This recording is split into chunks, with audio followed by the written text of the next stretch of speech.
Nah,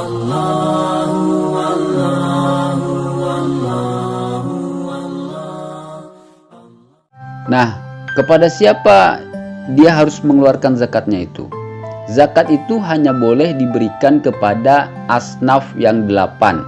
Siapa itu? Yaitu fakir, miskin, amil, gharim, sabilillah, ibnu sabil, mu'allaf, dan riqab. Secara ringkasnya aja kita terangkan, fakir itu orang yang tidak punya usaha atau dia punya usaha tapi tidak bisa memenuhi 50% dari kebutuhannya.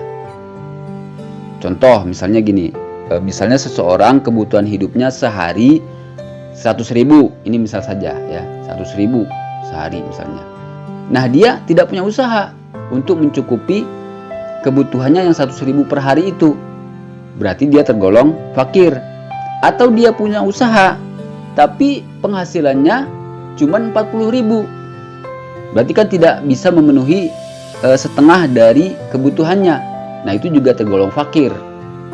Jadi orang yang tidak punya usaha atau orang yang punya usaha tapi tidak sampai bisa memenuhi separuh dari kebutuhannya, itu tergolong fakir.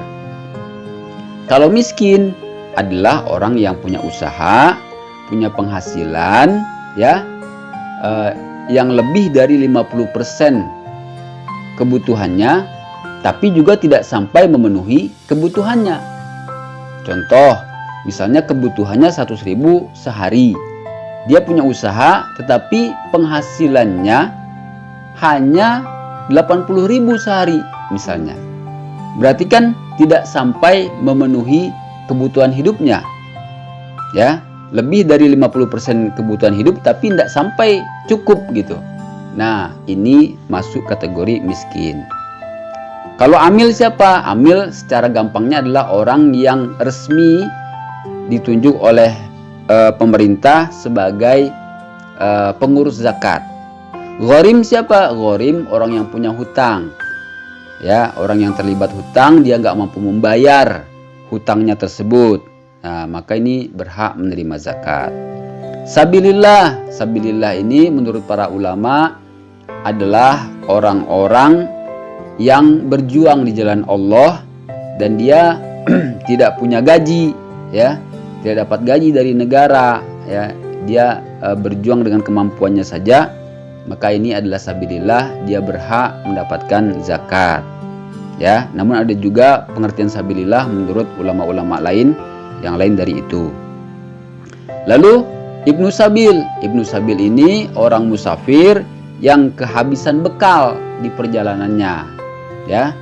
Nah, sementara perjalanannya itu bukan perjalanan yang maksiat, perjalanan yang mubah, ya, boleh-boleh saja, atau bahkan misalnya perjalanan dakwah, perjalanan yang berpahala gitu kan. Nah, itu lebih pantas lagi untuk mendapatkan zakat.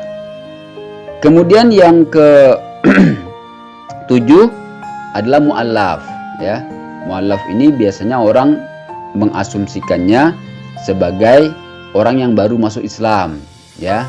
Nah, banyak yang memahami seperti itu. Pemahaman itu tidak salah, tapi juga ada pengertian-pengertian lain dari mu'allaf, ya, menurut para ulama. Silahkan kalau mau lebih jelas didalami siapa saja yang termasuk mu'allaf ini. Kemudian riqab yang terakhir. Riqab ini adalah memerdekakan budak. Misalnya ada budak, ya, ini misal saja, zaman sekarang kan tidak ada lagi perbudakan. Tapi seandainya umpama terjadi perbudakan, ya, kemudian ada seorang budak yang dia dijanjikan oleh tuannya akan merdeka jika mampu menebus dengan harga sekian misalnya, ya, misalnya dia kamu akan saya merdekakan kalau mampu memberikan tebusan sebesar 100 juta rupiah misalnya, ya. Nah, kalau ada budak yang seperti ini, ya, maka dia boleh diberikan zakat, ya, untuk bisa membantu dia membayar uang tebusan untuk memerdekakan dirinya itu. Nah, ini yang riqab, ya, memerdekakan budak. Nah, itulah secara ringkas tentang masalah zakat harta perdagangan. Mudah-mudahan dapat dipahami dengan baik, bisa diterapkan. Dan jika masih ada kebingungan, silahkan saja ditanyakan. Mudah-mudahan nanti bisa kita jawab. Wallahu a'lam. Semoga bermanfaat. Wassalamualaikum warahmatullahi wabarakatuh.